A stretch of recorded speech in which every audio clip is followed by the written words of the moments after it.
Hello students, today we started chapter 2 secularism from civics portion.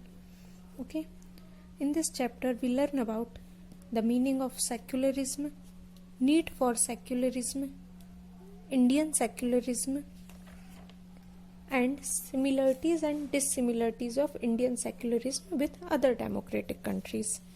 Okay, so let's start with first topic, meaning of secularism. A secular state does not officially promote any particular religion as the state religion.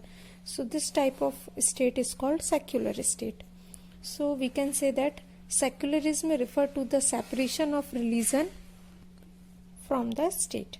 So every religion have the freedom to grow and prosper in India. Okay. So second thing is need for secularism. What are the condition and points through which the need of secularism is arise? Okay, so first thing is secularism is important for the country for function democratically. Okay, and almost every countries in the world has more than one religion group. So if there is a majority of any one particular religion group, so it may be misuse this power. Okay, so secularism is necessary. Okay, it is also necessary for a democratic country to secular because it has to protect the freedom of individual. Okay, it has protected the power of individual for the exist and religion and adopt any another religion. Okay, so secularism give freedom for individual to exit and adopt any another religion.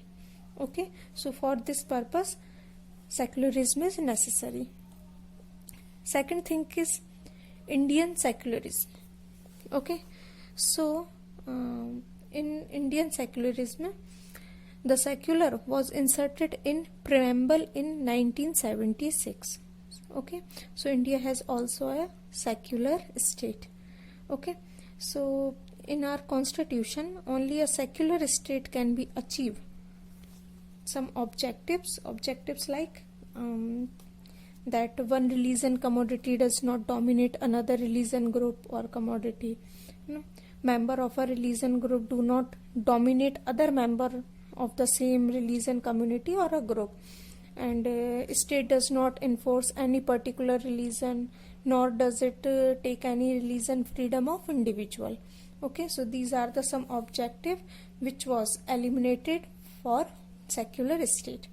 Okay, so some prevention or prevent are also mentioned for a domination of these secular state. Means in India adopt a strategy of separation religion.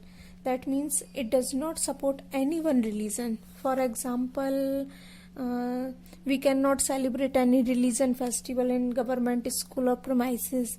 Okay, because there is a public holiday for each religious festival, so that we can celebrate it at home.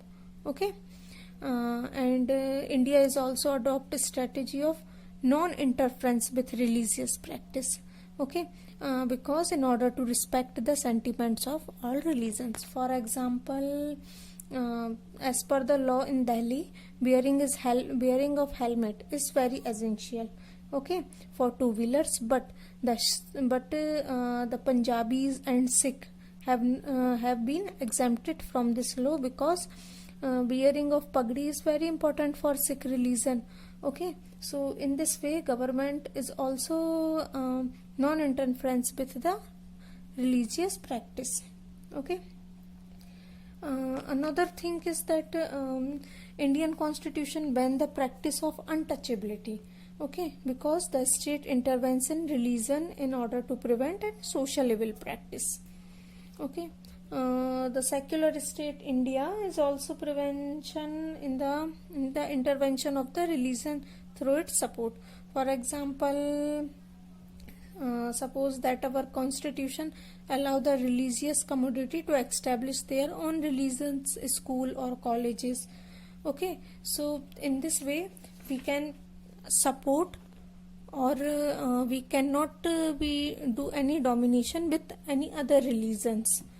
Okay, so the next thing is similarities and dissimilarities of Indian secularism with other democratic countries.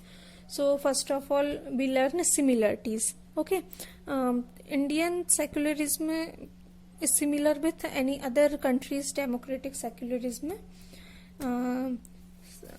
That means those points, which objectives which we mentioned above, these all are seculars regarding are similar in other countries also. Okay, and according to first amendment of the US Constitution, the legislature cannot declare any religions as official religion. Okay, and it was also adopted by, this strategy is also adopted by India also. So these are the similar things. Next is dissimilar. Dissimilar means like Indian secularism can intervene in religious affairs, that is in case of untouchability. But in American secularism, there is a strict separation between religion and the state. Okay, so there is one dissimilarities between Indian secularism and American secularism. Okay, and in Indian secularism, any interference in religion by the state has not been based on the ideal lead, but out on the constitution. But this thing is not adopted by any other democratic country. So these are the some dissimilarities between Indian secularism and other democratic countries' secularism. So the conclusion is that we find that India is a secular state, because our constitution guarantees fundamental rights that are based on the secular principles. So I hope you all understand this chapter. It's very small chapter. Okay, thank you.